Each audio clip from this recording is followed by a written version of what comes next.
রাষ্ট্র সংস্কার শেষে নির্বাচনের রোডম্যাপ ঘোষণা করবে অন্তর্বর্তী সরকার, গুরুত্ব পাবে রাজনৈতিক দলের প্রস্তাব।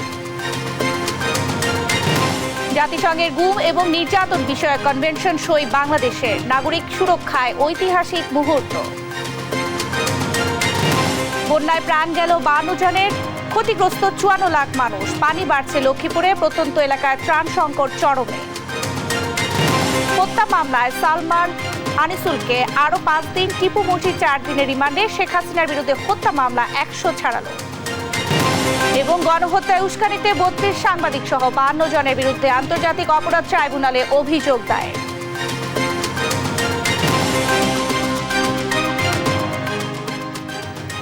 সংবাদ সন্ধ্যায় দেখছিলেন একেএসটিএমটি বার সংবাদ শিরোনাম, সঙ্গে আছে আমি শারমিন নাসি।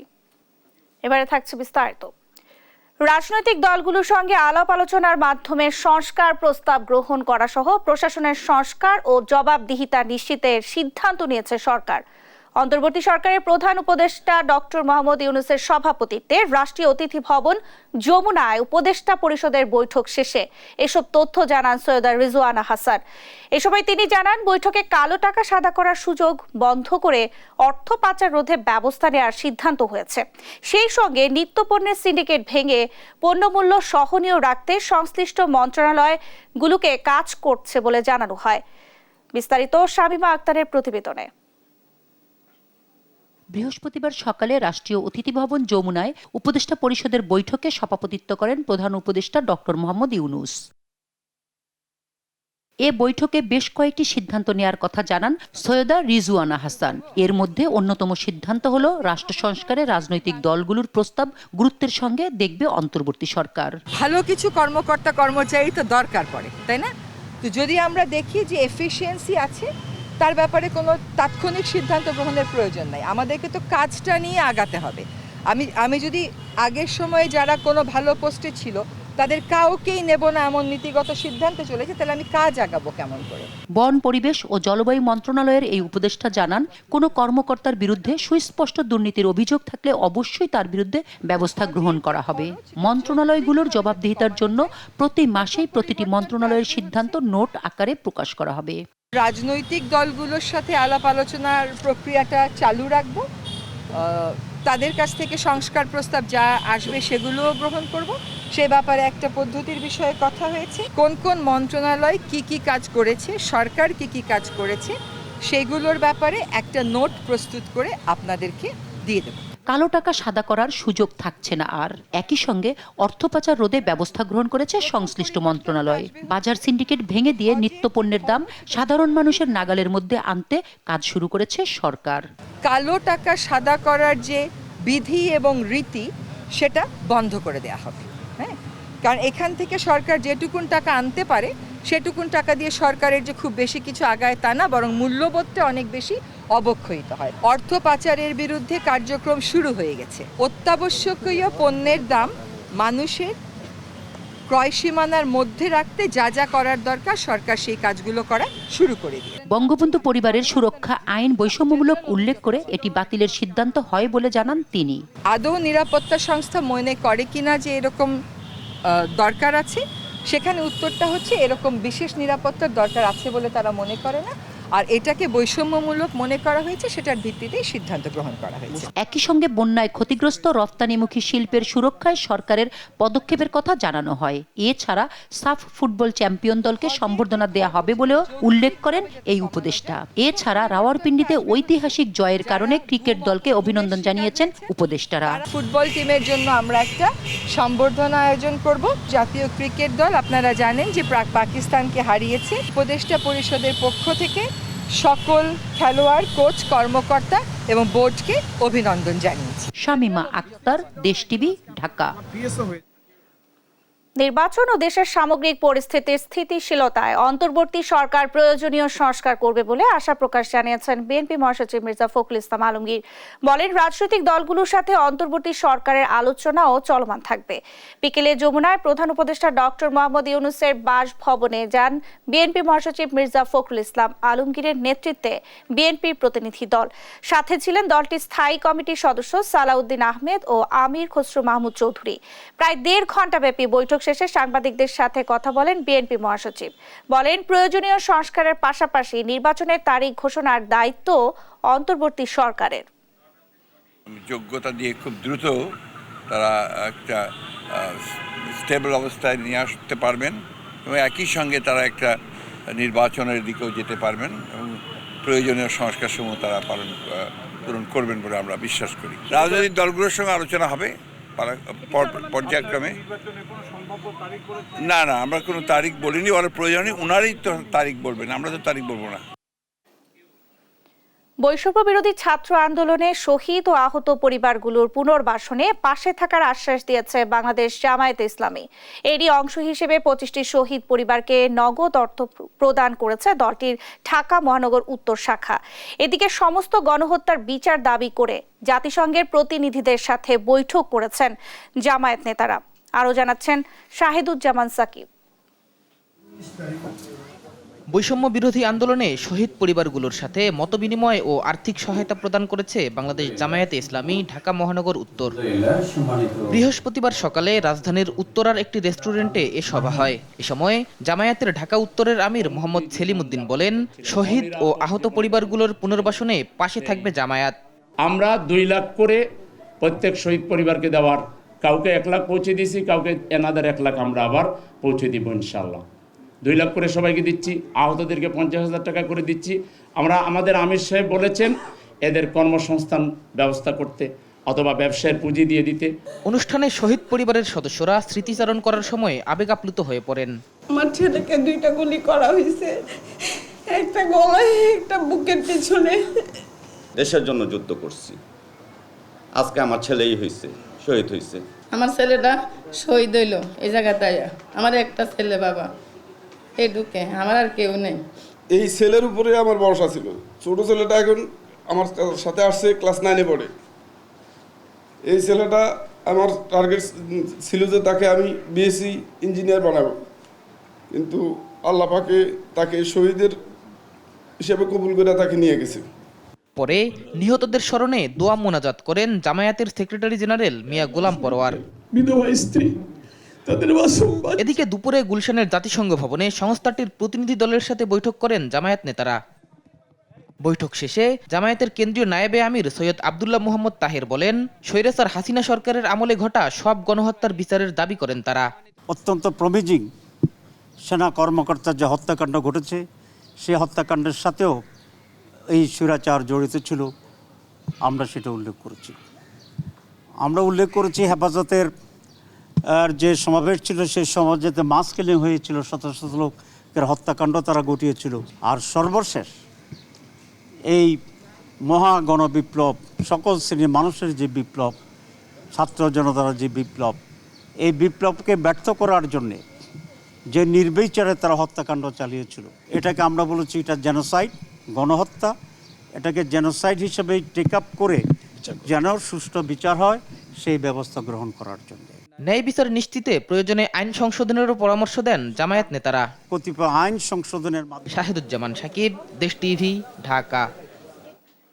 জাতিসংঘের গুম ও নির্যাতন বিষয়ক কনভেনশনে সই করেছে বাংলাদেশ। বৃহস্পতিবার আন্তর্জাতিক convention for the protection of all persons from force disappearance সনদে সই করেন অন্তর্বর্তী সরকারের প্রধান উপদেষ্টা অধ্যাপক ডক্টর মোহাম্মদ ইউনূস।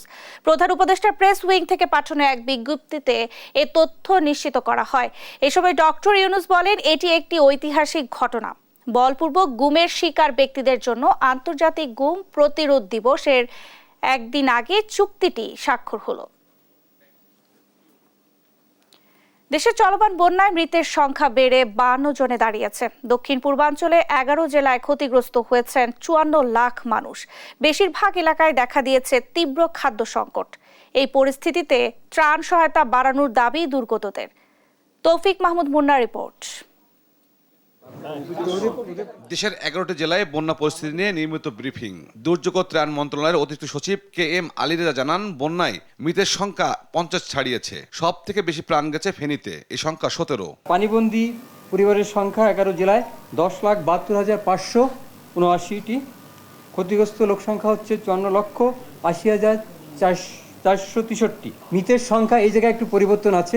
মৃতের সংখ্যা হচ্ছে 52 জন। পুরুষ হচ্ছে 40, মহিলা 5, শিশু 7।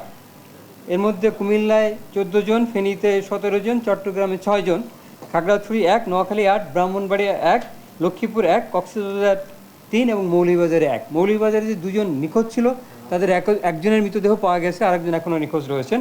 বন্যায় আক্রান্তদের ত্রাণ পৌঁছানোর কাজ এখনো চলমান আছে জানিয়ে KM আলী রেজা বলেন, বন্যার পরবর্তী রোগের চিকিৎসা নিয়ে নির্দেশ দেওয়া হয়েছে। গতকাল আমরা একটি রিলেভেন্ট সমস্ত মন্ত্রণালয়ের সঙ্গে একটি সমন্বয় সভা করেছি। সেখানে স্বাস্থ্য মন্ত্রণালয়ের প্রতিনিধি ছিলেন এবং তাদেরকেও আমরা পরামর্শ দিয়েছি যে একটু সচেতন থাকার জন্য, কারণ বন্যার পরে বিভিন্ন রোগ বালাই এগুলির প্রাদুর্ভাব হয়, সে ব্যাপারে সচেতন থাকতে হবে।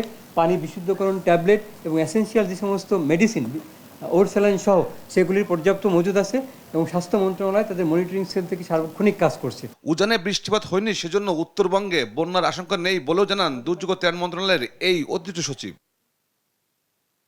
তৌফিক মাহমুদ মুন্না, দেশ টিভি, ঢাকা। জুলাই গণহত্যার ঘটনায় শেখ হাসিনা সহ 52 জনের বিরুদ্ধে আন্তর্জাতিক অপরাধ ট্রাইব্যুনালে আরও একটি হত্যা মামলা হয়েছে। এই মামলায় গণহত্যায় উস্কানির অভিযোগে আসামি করা হয়েছে 32 সিনিয়র সাংবাদিককেও। বিস্তারিত জানাচ্ছেন সাবরিনা মজুমদার। ব্রাশ ফায়ার করে তখন আমার ছেলে সামনে ছিল, তখন সে অন্যদের যখন গুলি করতেছিল তখন সে বলছিল তাদেরকে গুলি করেন, আমাকে গুলি করেন বলে, যখন যে বুকটা পেতে সামনে বলে আমাকে গুলি করেন বলে, আমার ছেলে সম্মুখভাগে ছিল, তখন তাকে ডাইরেক্ট বুকের গুলি করে দিছে। ছাত্র জনতার আন্দোলনের মুখে গত 5 আগস্ট আওয়ামী লীগ সরকারের পতন হয়। এ বিক্ষোভে গিয়ে শ্যামলীর রিং রোডে পুলিশের গুলিতে নিহত হয় 17 বছরের নাসির হাসান রিহান। এই অভিযোগ থেকে দায় মুক্তি দিতে পারি না। বৃহস্পতিবার রিহানের বাবা গোলাম রাজা আন্তর্জাতিক অপরাধ ট্রাইব্যুনালের তদন্ত সংস্থায় শেখ হাসিনা সহ 52 জনের বিরুদ্ধে হত্যার অভিযোগ দায়ের করেন। এই মামলায় আসামিদের মধ্যে গণহত্যায় উস্কানির দায়ে 32 জন সিনিয়র সাংবাদিককেও অভিযুক্ত করা হয়। রিয়ানের বাবা মোহাম্মদ গোলাম রাজ্জাক, ওনার পক্ষ থেকে এই অভিযোগটি দায়ের করা হয়েছে সাবেক প্রধানমন্ত্রী এবং তার মন্ত্রী পরিষদের তৎকালীন যারা খুব অ্যাক্টিভ ছিলেন সেই সদস্য, পুলিশের সদস্য যারা দায়িত্বশীল পর্যায়ে ছিলেন, সাথে সাংবাদিক, কলামিস্ট, তারপরে যারা নিজেদেরকে সুশীল দাবি করেন, টকশো করেন, এদেরকে আসামি করা হয়েছে। মামলার আইনজীবী জানান, গেল 3 আগস্ট শেখ হাসিনার সংবাদ সম্মেলনে প্রশ্ন করে উস্কানি ও টকশোতে এসব সাংবাদিকদের বিরুদ্ধে গণহত্যার বৈধতা দেওয়ার অভিযোগ আনা হয়েছে। একটা বোকা প্রশ্ন আর বাংলাদেশ নিয়ে প্রশ্ন করতে চাই। অবশ্যই, হ্যাঁ, তো ওটাও তো রুটিন কাজ, ওটা বলতে হয়। আর আমি তো আছি। জি, আপনার প্রশ্রয় মাননীয় প্রধানমন্ত্রী। 3 আগস্ট যেদিন এই তৎকালীন সরকার পদত্যাগের জাস্ট একদিন আগে প্রধানমন্ত্রীর সঙ্গে দেখা করে কিছু সাংবাদিক এবং সাংবাদিক নেতারা প্রধানমন্ত্রীকে এই মর্মে আশ্বাস দেন যে আমরা আপনার সাথে আছি, আপনারা এই আন্দোলন দমন করার জন্য যা করার করবেন, আমরাও যা করার আপনাকে হেল্প করার জন্য করব। চায়না থেকে ফিরে প্রধানমন্ত্রী যখন সাংবাদিক সম্মেলন করলেন, সেখানে প্রধানমন্ত্রীকে কিছু প্রশ্ন করা হয়েছিল। আপনারা দেখে থাকবেন যে ওগুলো প্রশ্ন না, ওগুলোর মধ্যে আসলে প্রশ্ন থাকে না, ওগুলোর মধ্যে থাকে শুধু প্রধানমন্ত্রীর প্রশংসা। এ পর্যন্ত হাসিনার বিরুদ্ধে হওয়া 102 মামলার মধ্যে 8টি দায়ের হয়েছে আন্তর্জাতিক অপরাধ ট্রাইব্যুনালে। ট্রাইব্যুনাল পুনর্গঠন হলে আসামিদের বিরুদ্ধে গ্রেফতারি পরোয়ানা জারি করার আবেদন করবে তদন্ত সংস্থা। সাবরিনা মজুমদার, দেশ টিভি, ঢাকা। এবার বাড্ডায় সুমন শিকদার হত্যা মামলায় 5 দিনের রিমান্ডে সাবেক প্রধানমন্ত্রী শেখ হাসিনার বেসরকারি শিল্প ও বিনিয়োগ উপদেষ্টা সালমান এফ রহমান, সাবেক আইনমন্ত্রী আনিসুল হক বৃহস্পতিবার সকাল 7টায় তাদের আদালতে হাজির করে তাদের 10 দিনের রিমান্ডের আবেদন করে পুলিশ। শুনানি শেষে ঢাকার মেট্রোপলিটন ম্যাজিস্ট্রেট নুরুল হুদা চৌধুরী তাদের 5 দিনের রিমান্ড মঞ্জুর করেন। এদিকে সুমন শিকদার হত্যার পাশাপাশি আদাবরের জাকির হত্যা মামলায় এনটিএমসির সাবেক মহাপরিচালক অবসরপ্রাপ্ত মেজর জেনারেল জিয়াউল আহসান ও সাবেক সংসদ সদস্য সাদেক খান 5 দিনের রিমান্ড মঞ্জুর করেন আদালত।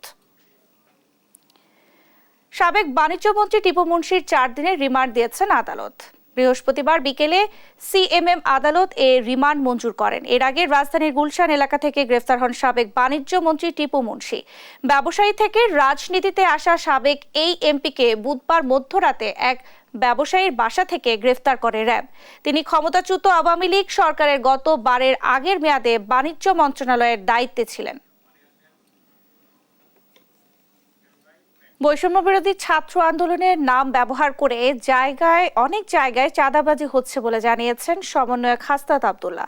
বলেন, স্বাক্ষর নকল করে মামলা দেয়া হচ্ছে। দুপুরে দুদকের চেয়ারম্যান মঈনুদ্দিন আব্দুল্লাহর সঙ্গে সাক্ষাৎ শেষে কথা বলেন তিনি। এ সময় আরেক সমন্বয়ক সার্জিস আলম বলেন, আর যেন কোনো রাজনৈতিক সরকার দুদকে ক্ষমতা নিশ্চিতের হাতিয়ার করতে না পারে।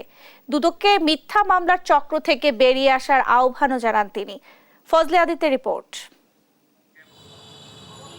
বৃহস্পতিবার দুপুরে বৈষম্য বিরোধী ছাত্র আন্দোলনের সমন্বয়ক সার্জিস আলম ও হাসনাত আব্দুল্লাহর নেতৃত্বে 4 সদস্যের একটি দল দুদকের চেয়ারম্যান মঈনুদ্দিন আব্দুল্লাহর সঙ্গে সাক্ষাৎ করেন।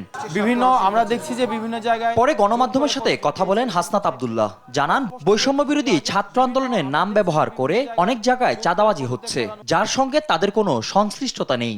আমরা এই সমন্বয়ক পরিচয়ে আমরা বিশেষ কোনো সুযোগ সুবিধা আমরা দাবি করতে পারি না।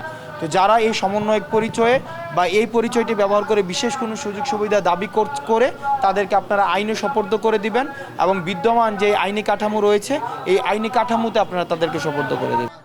এদিকে বৈষম্য বিরোধী ছাত্র আন্দোলনের অন্যতম সমন্বয়ক সার্জিস আলম বলেন, 16 বছর ধরে স্বৈরাচারী সরকার মিথ্যা মামলা দিয়ে রাজনৈতিক হয়রানি করেছে, যেখানে দুদককে ব্যবহার করেছে সরকার। তাই দুদককে মিথ্যা মামলা না দেওয়ার আহ্বান জানান তিনি।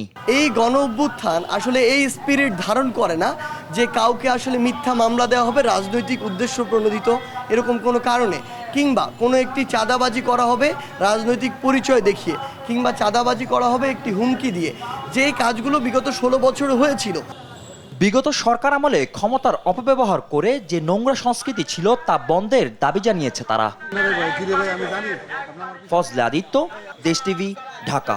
মুসলমানদের পবিত্রতম স্থান জেরুজালেমের আল আকসা মসজিদ, যেটি কিনা ভেঙে ইহুদি উপাসনালয় তৈরির আহ্বান জানিয়েছেন ইসরায়েলের কট্টর জাতীয় নিরাপত্তা মন্ত্রী ইতামার বেন গাভির। তার এমন উস্কানিতে অঞ্চলটি ধর্মযুদ্ধের দিকে চলে যেতে পারে বলে সতর্ক করেছে ফিলিস্তিন। ক্ষোভ জানিয়েছে সৌদি আরব, কাতার এবং জর্ডান। আরও জানাচ্ছেন লুৎফর কবির। পবিত্র মক্কা ও মদিনার পর পূর্ব জেরুজালেমের আল আকসা মসজিদকে বিবেচনা করা হয় ইসলামের তৃতীয় গুরুত্বপূর্ণ ধর্মীয় স্থান হিসেবে, যেখানে প্রতি বছর বিশ্বের নানা প্রান্ত থেকে এই মসজিদ প্রাঙ্গণে ছুটে যান হাজার হাজার মানুষ। কিন্তু এই আল আকসাকে কেন্দ্র করে অঞ্চলটিতে বছর জুড়েই লেগে থাকে অস্থিরতা। আল আকসায় ফিলিস্তিনিদের নামাজ আদায় এবং প্রার্থনায় প্রায়শই আরোপ করা হয় বিধিনিষেধ। ইসরায়েলি পুলিশের কড়া পাহারায় রাখা হয় আল আকসাকে। অনেকটা নিজেদের সম্পত্তি বানিয়ে ফেলেছে বিনিয়ামিন নেতানিয়াহুর প্রশাসন। এই বাস্তবতায় পবিত্র আল আকসা নিয়ে নতুন ষড়যন্ত্রে মেতেছে ইসরায়েল। জাতীয় নিরাপত্তা মন্ত্রী ইতামার বেন গাভির আল আকসা মসজিদের স্থানে ইহুদি উপাসনালয় তৈরির আহ্বান জানিয়েছেন। আর্মি রেডিওকে সাক্ষাৎকারে তিনি বলেন, সম্ভব হলে পবিত্র আল আকসা মসজিদ প্রাঙ্গণে তিনি একটি সিনাগগ অর্থাৎ ইহুদি উপাসনালয় তৈরি করবেন। ইসরায়েলি মন্ত্রী আরও বলেছেন, সম্ভব হলে সেখানে ইসরায়েলের পতাকা টাঙিয়েও দিতেন তিনি। এমনকি ওই স্থানে ইহুদি উপাসনালয়ও তৈরি করতে চান। তার এমন বক্তব্যে সৌদি আরব, কাতার, জর্ডান সহ ক্ষোভ জানিয়েছে অনেক দেশ। আল আকসার জায়গায় ইহুদি উপাসনালয় তৈরির মন্তব্যে চলছে সমালোচনা। এ ধরনের আহ্বান অঞ্চলটিতে অস্থিরতা ছড়িয়ে পড়বে উল্লেখ করে সতর্ক করেছেন ফিলিস্তিনি কর্তৃপক্ষ নাবিল আবু রুদেনে। ফিলিস্তিনি জনগণ আল আকসা মসজিদেও কোনো ক্ষতি সহ্য করবে না, কোনোভাবেই এই বিপদসীমা অতিক্রম করা যাবে না। এ ধরনের আহ্বান অঞ্চলটিকে যুদ্ধের দিকে টেনে নেয়ার প্রচেষ্টা, যা সবকিছুকে জ্বালিয়ে দিবে। আর জর্ডানের পররাষ্ট্র মন্ত্রণালয়ের মুখপাত্র সুফিয়ান কুদাহ বিবৃতিতে বলেছেন, আল আকসা ও পবিত্র স্থানগুলো মুসলিমদের প্রার্থনার উপযুক্ত জায়গা। যে কোনো সহিংসতা এড়াতে পদক্ষেপ নেবে জর্ডান। আল আকসা মসজিদ প্রাঙ্গণে সিনাগগ তৈরির ইঙ্গিতের নিন্দা জানিয়েছে কাতারের পররাষ্ট্র মন্ত্রণালয়ও। বিষয়টিকে বিশ্বের মুসলিমদের অনুভূতিতে আঘাত বলে সতর্ক করেছে দেশটি। লুৎফর কবির, নিউজ ডেস্ক, দেশ টিভি।